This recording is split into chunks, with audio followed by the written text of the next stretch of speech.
Endi yana bitta narsa, AZKga penchak silat sport turini qizig'i yo'q u odamga. U odamga hozir umuman sport qizig'i yo'q. Kuniki bo'ldi, uni olib o'shancha qochib ketganda bu. Aybi bo'lmagan odam qochadimi? Bunday o'ylab ko'rgin o'zing, senga oddiy xulosa qil.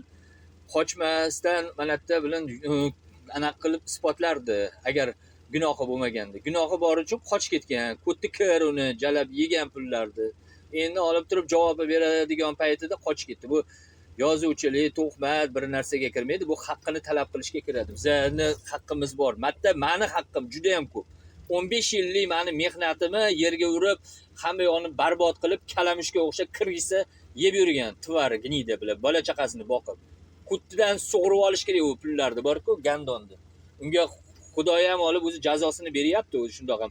Endi mana navbati kelyapti unga. O'shaning uchun javob beradi ertaga. Bu olib turib haqqingni talab qilsang, sen yozuvchi ekansan, u seni haqqingni yeb yurar ekanda, jalab maishat qilib, chet el kutga o'xshab suka yig'lab biladi. Yana qarg'ab ham qo'yadi itni biladi, hayron qolaman bunaqa insonni biladi. O'zi yegan bo'q yeb, hamma yo'qni haqqini yeb o'g'irlagan o'g'ri muttaham, yana birovda qarg'ashga nima bor biladi. Tvar, sen yegan bo'qingni to'lab qo'y qaytarib. Shuncha xalqda o'sha yerda jamoat tashkilot bu, seni shaxsiy uyingdagi narsa emas edi. Sen uyingni olib kelib qo'yganing yo'q. Tvar, men senga butun olib 15 yillik umrimni ishlatib o'sha yerda bilan shuncha darajaga olib chiqib bu narsani qurib hamma bilan birga qilganman. Bitta o'zim demayman, chunki odamlar o'sha yon atrofimdagilar pul tikkan, o'sha pulini yig'gan, o'sha puliga lekin shu federatsiya tashkil topgan. Bular hammasi birgalikda deyman. Men shu paytgacha ham hech qachon meniki bu demaganman. Bu jamoatchilikniki deganman.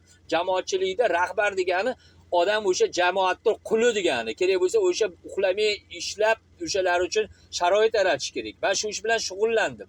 Bu itdan tarqagan o'zidan jalab anaqa yasab olgan qirol bo'lib, musobaqa bo'lsa ochilishiga kelar ekan, qolgan ishlarni hammasini laychalari yugurib qilaverar ekan, bu dalboy bu xo'jayin yasab olibdi, u prezident bilan jalab gandon. Qo'taq bosh bilan.